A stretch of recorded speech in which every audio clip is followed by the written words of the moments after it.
여러분 6개월간 살아가신다고 수고 많으셨습니다. 이 모든 건 누구의 은혜일까요?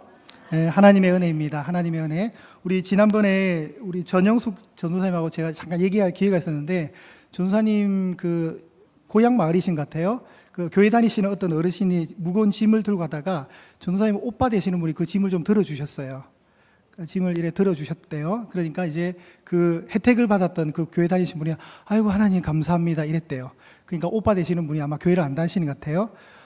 무거운 건 내가 들고 있는데 왜 하나님께 감사하냐고. 예, 우리 성도의 삶이 그래요, 여러분. 우리 성도의 삶이. 우리 성도는 항상 뭐와 항상 연결해요? 하나님과 연결하는 거예요. 우리가 호흡하는 모든 매 순간 우리의 일어나는 모든 일들은 하나님께 항상 의식해야 되는 거죠. 오늘도 우리 어린 친구들부터 우리 노년의 우리 어르신들까지 하나님의 은혜를 잊지 않기를 축복합니다.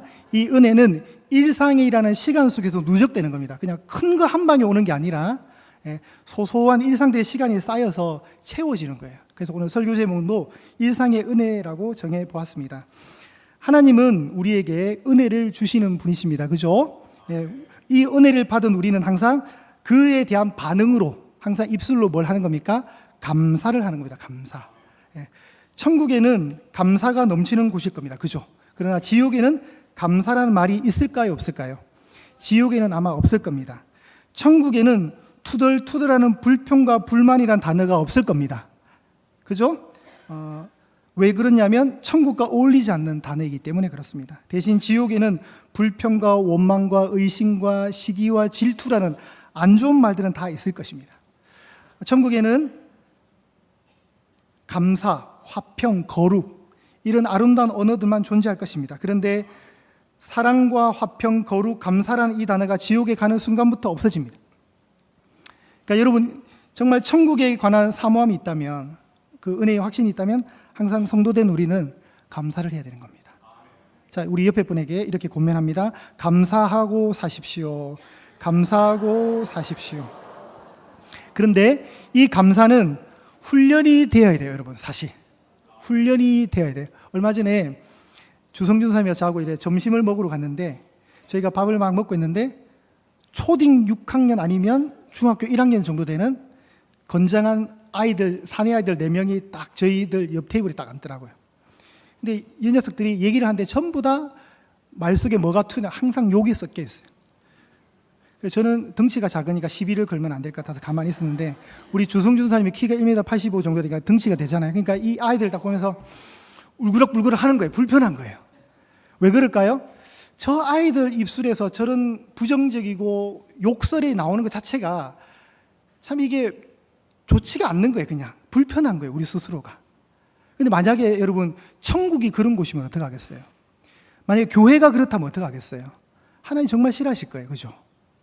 그러니까 우리가 뭘 해야 되냐면 의도적으로라도 감사를 자꾸 표해야 되는 거예요. 감사합니다. 감사합니다. 여러분 그게 잘 안 되면 말씀의 도움을 받으십시오. 시편 136편을 펴시면 나옵니다. 26절의 그 많은 줄 중에 전부 다 여호와께 감사라, 여호와께 감사라, 여호와께 감사라, 여호와께, 다 감사의 내용이에요. 그러면 우리도 그 말씀 속에 선한 쇠뇌를 당하는 거예요. 감사하자. 그래, 감사하자. 목사님들 중에서 특히 제가 같이 사역했던 목사님 중에 제가 지금도 그분과 연락을 안 하는 분이 있거든요. 사실 왜 안 하냐면 사람이 늘 부정적이에요. 늘.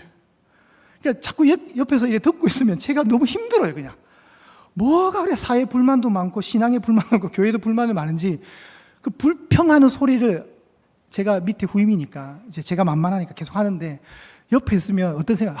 빨리 벗어나고 싶다. 같이 안 있고 싶다. 혼자 살고 싶다. 이런 생각이 들어요. 그래요, 여러분. 도움이 안 돼요. 근데 반면 사소한 일에도 옆에서 좋은 말하고 감사하는 말 많이 하는 분 옆에 있으면 더 옆에 있고 싶은 거예요. 왜냐하면 그 선한 영향력이 우리한테 오는 거예요. 나에게 오니까.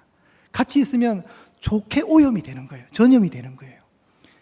우리 친구들 귀향이면 밝은 친구들과 많이 어울리세요. 밝은 친구들이라 자꾸 불평하고 욕설하고 이런 친구들 말고 좋은 말, 긍정적으로 매사에 생각하고 판단하는 그런 친구들, 그런 사귐을 많이 하셔야 돼요. 오늘 본문에 보시면 우리가 맥주 감사절이라는 그 흐름 속에 오늘 뭐를 발견하냐면 과거의 기억을 가지고 현재를 잘 해석하면서 현재에 감사하는 삶의 원리를 제공하는 오늘 본문을 만나게 돼요.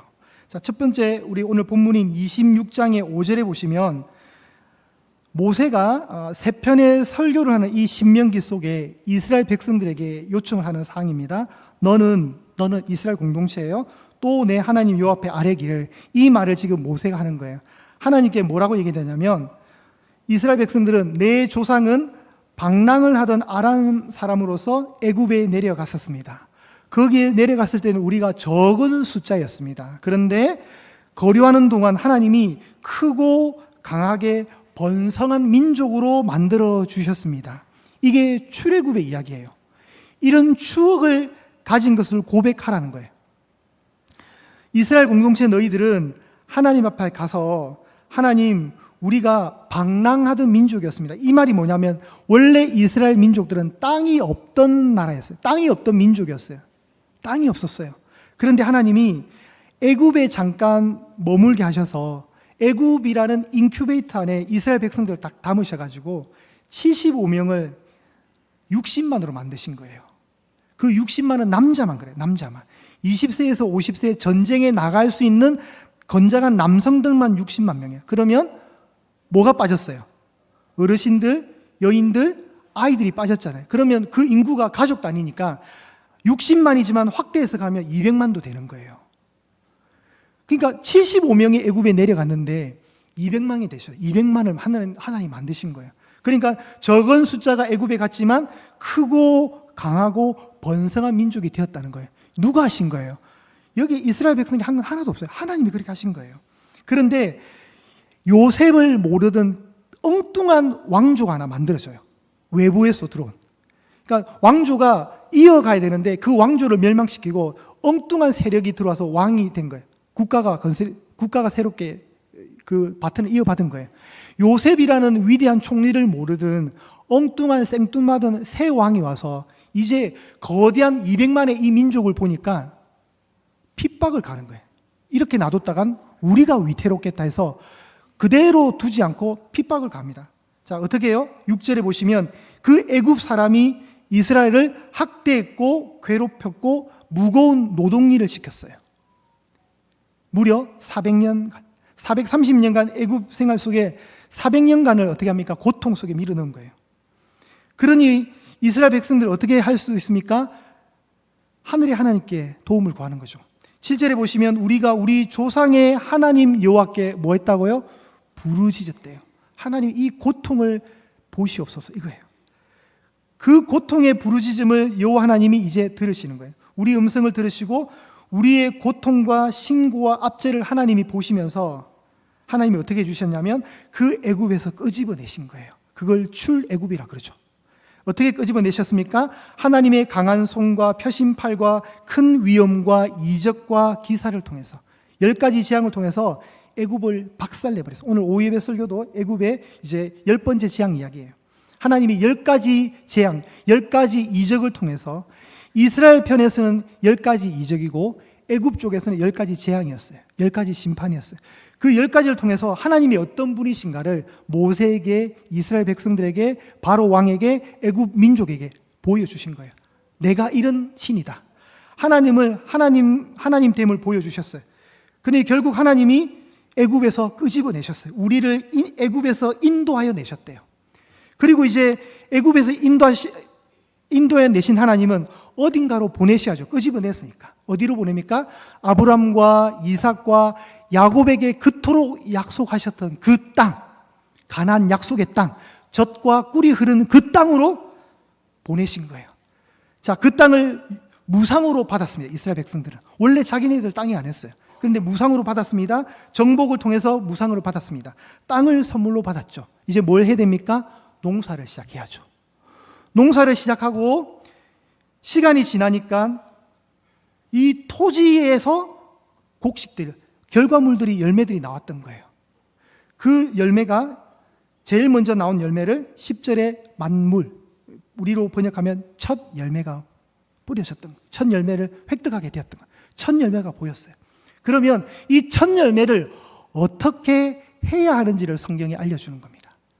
여러분, 우리 같으면 내가 고생해서, 내가 농사해서 내가 첫 수확을 얻었으니 이 열매는 누구 거예요? 내 거라고 생각하겠죠. 그러나 성경은 그렇게 하면 안 된다는 거예요. 그 첫 열매는 누구 거예요? 하나님께 드리게, 아까보세요. 좀 목소리가. 이거 누구 거예요? 하나님 거예요. 하나님 거. 그걸 우리가 신앙 고백이라는 거예요. 여러분이 직장에서 한 달간 수고한 그 수고의 그 재정을, 그 돈을 우리가 열의 하나는 하나님 것으로 알고 10의 예물, 11조를 드립니다. 하나님 받으십니다. 교회 공동체로 여러분이 내십니다. 근데 다음 달부터 여러분이 11조를 안 합니다. 여러분은 어떻게 될까요? 1번 죽는다, 2번 그래도 산다. 여러분이 11조를 안 내요. 하나님이 어떻게 하실 것 같아요? 하나님이 죽인다, 아니면 살린다? 죽인다? 네. 죽인다는 굉장히 공포스러운, 네. 하나님이 여러분 다음 달부터 여러분 11조 안 하더라도 하나님은 여러분을 죽이지 않습니다. 하나님이 그렇게 쪼잔하시지 않으세요. 여러분이 11조를 하는 것은 내가 11조를 하나님이 무서워서 하는 것이 아니라, 하나님, 저는 이 열의 하나를 손해본다 할지라도, 수학적으로 손해보는 거잖아요. 그죠?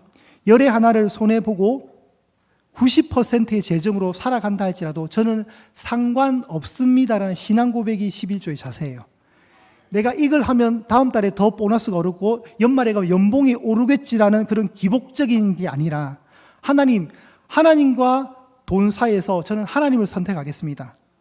그래서 저는 신앙 고백의 길을 선택하겠습니다. 고백으로 11조를 하는 거지, 내가 이거 안 하면 다음 달부터 아마 직장에서 잘리게 될 것이고 우리 애가 갑자기 교통사고 날 것이고 내가 하는 일보다 안 될 것이라는 그런 공포감을 가지고 하는 게 아니에요.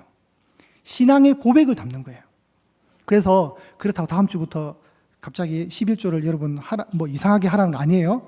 신앙의 고백을 담으시라는 거예요. 여러분이 차량에 만약에 십자가를 액세서리로 룸밀러에 단다, 이걸 달면 이 십자가가 나를 안전하게 지켜주겠지, 그럼 당장 떼셔야 됩니다. 그렇지만 나는 크리스찬입니다, 이 차량의 소유주는 크리스찬입니다, 나는 성도입니다를 표지하기 위해서 거신다면 거셔도 됩니다. 여러분이 목걸이 중에 십자가 목걸이를 했습니다. 이 십자가 목걸이를 하면 마음이 편안하고 내가 불행한 일을 만나지 않을 것 같고 안전하게 뭔가 하나님 나를 지켜줄 것 같다면 당장 떼십시오. 그건 십자가가 아니라 부적입니다. 나는 그냥 예수님 믿는 사람이고 나는 이 십자가 목걸이가 마음에 들어서 하면 하십시오.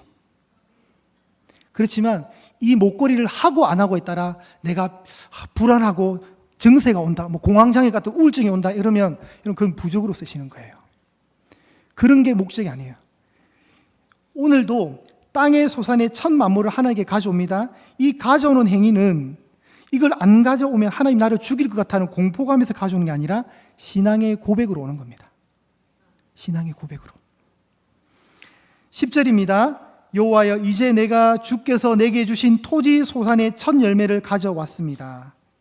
그리고 모세가 이렇게 얘기하죠. 너는 그것을 내 하나님 앞에 두고 내 하나님 앞에 경배할 것이요. 오늘날로 말하면 예배하라는 겁니다. 그러니 수고의 땀의 첫 결실과 예배는 또 연결이 되는 거예요. 하나님이 이걸 주셨습니다. 하나님 감사합니다. 예배하는 거예요. 그걸 통해서 내 삶의 주인은 내가 아니다. 내 삶의 진짜 주인은 하나님이시다. 나는 내 삶의 왕이 아니라 내 삶의 진짜 왕은 하나님이시다. 그 신앙 고백하는 거예요. 이거 안 하면 여러분이 잘못되는 게 아니에요. 그건 어떤 하나님의 협박력으로 여러분을 사용하시기 위해서 이런 쓰시는 게 아니에요. 우리 합동축 교단에 본당에 십자가 있습니까? 없습니까? 없습니다. 왜요? 이게 십자가가 하나의 우상이 되면 안 되니까. 우리 합동교단이 이걸 뺐습니다. 신앙 고백이 제일 중요합니다. 신앙 고백. 하나님은 여러분을 가장 좋은 길로 인도하시는 분이세요. 좋은 곳으로 채워주시는 분이세요. 이 일상에서의 은혜를 기억하셔야 돼요. 자, 모세가 계속 이스라엘 백성을 요청하는 것은 뭐냐면 너희들이 과거에 어떠했냐를 기억하라는 거예요. 자꾸 추억해. 그래야 계산이 되는 거예요. 그래야. 너희들은 땅도 없던 민족이었어. 그런데 하나님이 너희들을 사랑하셔서 애굽에 머물게 하셨고 애굽에 머무는 동안 너희들을 엄청난 숫자로 확대 키우셨고 거대한 민족을 만드셨어. 그리고 너희들은 땅이 없었어. 그런데 하나님이 애굽에서 나오게 하셔서 젖과 꿀이 흐르는 땅을 주셔서 너희들에게 땅을 주셔서 그 땅이 소산을 내었는데 그 소산의 열매가 열릴 거야? 그러면 그 열매를 주신 분을 바라는, 너희들이 잘나서 너희들의 실력으로 그 열매를 거둔 게 아니라 하나님이 은혜를 주셔서 너희들에게 주라. 여러분, 이 곡물이, 이 식물이, 땅이 소산을 내려면 뭐가 필요해요? 비가 필요해요. 그리고 뜨거운 태양이 필요해요. 근데 그걸 누가 주는 거예요? 우리가 설화수 3주간 했잖아요. 바알이 줬어요? 바알이 못 줬잖아요. 번개의 신이 불도 못 줬죠. 번개의 신이자 또 폭풍우의 신이었던 바알이 물도 못 줬잖아요. 우리가 믿는 하나님은 엉터리 하나님이 아니라는 거예요. 우리 하나님은 살아계신 하나님인 거예요. 살아계신 하나님이 살아계시기 때문에 지금도 살아가는 여러분에게 어떻게 여러분을 모른다고 하시겠어요? 내 딸이고 내 아들인데. 여러분 6개월간 살아오셨습니다. 큰 뭔가 여러분 손에 쥐어진 뭔가 크다란 건 없잖아요. 사실 있으면 감사하지만 그날이 그날이고 그냥 1월달이 2월달이 2월달이고 5월달이 5월달이고 별반 없었잖아요. 그런데 그 일상의 은혜와 감사를 놓치면 안 돼요. 그러면 삿대질하면서 하나님께 하나님 나한테 뭘 줬어? 이렇게 했죠. 근데 하나님은 여러분을 그냥 두시지 않은 거예요. 여러분의 일상의 그 호흡의 매 순간마다 살아갈 수 있는 힘과 능력을 주시잖아요. 그러면 된 거예요. 여러분, 은혜라는 걸 큰 걸로만 자꾸 생각하시면 안 돼요. 지금도 내가 살아감이 감사한 거예요. 찬송가 588장이었습니다. 여기에 보면 아까 제가 찬송하면서도 참 느꼈지만 들의 백합화를 보라, 길쌈 수고도 안 해도 솔로몬의 입은 옷도 입고만 못하였다. 아궁 속에 던져질 풀도 귀히 입히시거든 사랑하는 자녀들을 입히시지 않으랴. 이 하나님이 계시는 거예요. 우리 유아동부 청소년부 하나님 안 보이니까 답답하죠? 보이면 좋겠죠? 그래요. 보이면 좋겠죠? 근데 믿음이 오면 보여요. 그래서 믿음이 중요한 거예요. 본다고 믿는 게 아니에요. 믿음이 오면 보이기 시작하는 거예요. 하나님을 느끼는 거예요. 하나님이 지금도 이 온 우주를 통치하시고 다스리신다, 이 사실. 그걸 느끼는 거예요. 그래서 우리에게 믿음이 필요한 겁니다. 제가 영상 하나를 보여주겠는데요. 이 영상의 의미는 여러분이 보시면 압니다. 우리가 감사를 해야 되는데 감사의 가장 큰 적이 있어요. 감사의 가장 큰 적이 뭘까요? 감사를 방해하는 가장 나쁜 놈, 비교라는 것이에요. 비교라는 것이에요. 한번 보여주실까요?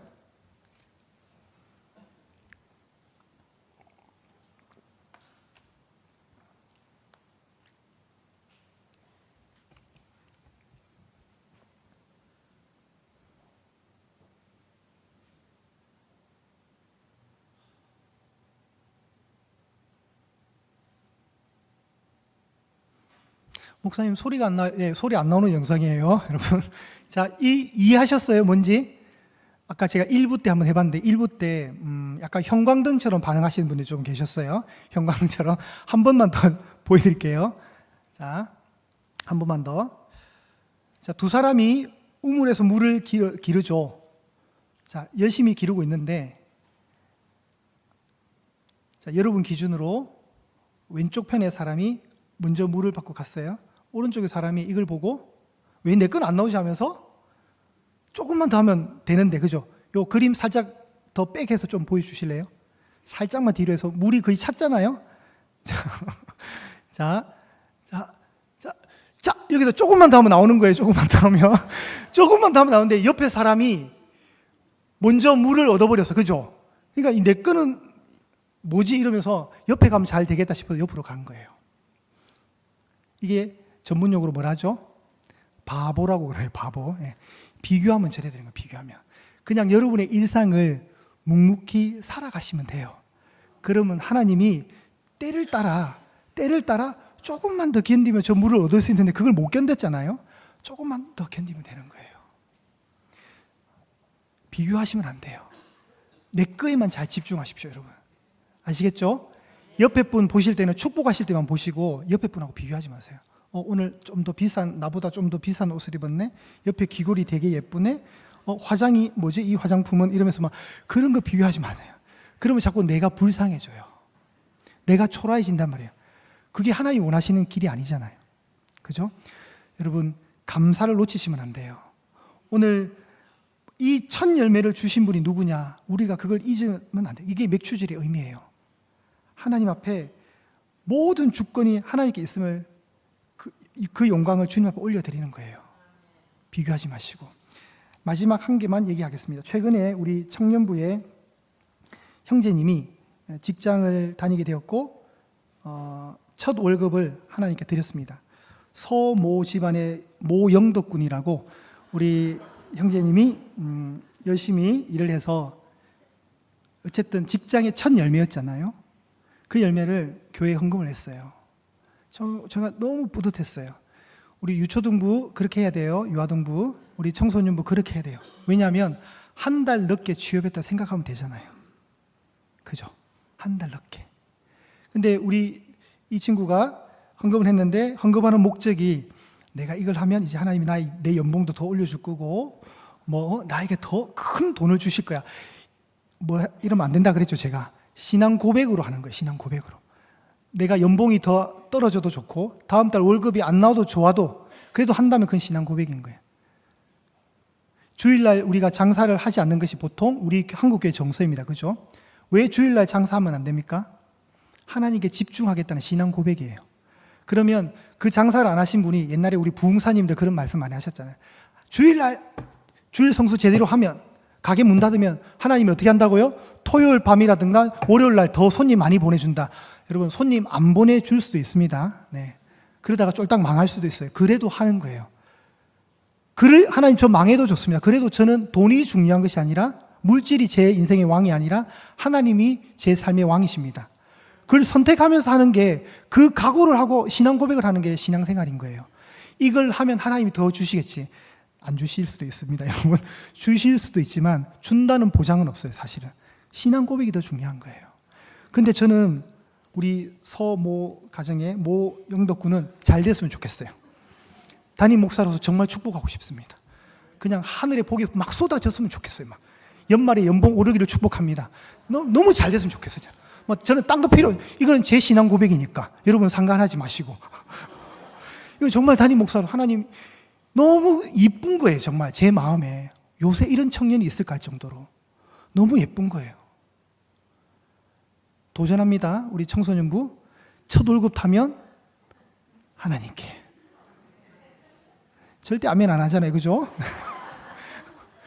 하나님 거예요. 내 거예요. 이렇게 생각하면 돼. 한 달 늦게 취직되었다. 그렇게 생각하면 시원한 거예요. 그죠?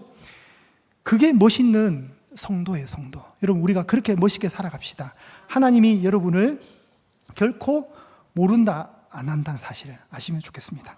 자, 제가 태어난 곳은, 물론 경상남도, 저희 본가가 이렇습니다. 저희 큰 집이. 경상남도 진양군 일반서면 참 촌스러운 동네다. 그죠? 자, 이걸 이제 지옥으로 가면 이렇게 됩니다. 살기도 괴롭군 죽으면 끝나리. 이게 지옥의 주소입니다. 그럼 천국의 주소는요? 믿음도 은혜군 감사면 조카리. 여러분은 어떤 면에 사셔야 된다고요? 감사면에 사시면서 어떤 리에 사셔야 돼요? 조카리에 사셔야 돼요. 자, 우리 저 밑에 파란 글씨 한번 다 읽어볼게요. 시작. 믿음도 은혜군 감사면 조카리. 이게 천국의 주소입니다. 부디 여기 다 사시기를 축복합니다. 그리고 늘 감사를 놓치지 마시고 늘 자족하는 그 마음. 하나님, 저는 이것으로 족합니다. 주신 이도 여호와시고 취하신 이도 여호와시니 오직 여호와의 이름만 영광을 받으소서. 그 고백으로 더 살아가실 수 있기를 축복합니다. 이제 하반기가 이제 열렸습니다. 이 시간들 연말까지 우리가 추수감사절도 또 성탄절도 송구 영신 예배까지 또 6개월의 흔적 속에 하나님의 또 은혜를 우리가 또 나누게 될 거예요. 하루하루 특별한 일이 일어나지 않는다 할지라도 여러분 일상의 감사 속에 일상의 은혜를 가득가득 채워 가시기를 간절히 소망합니다.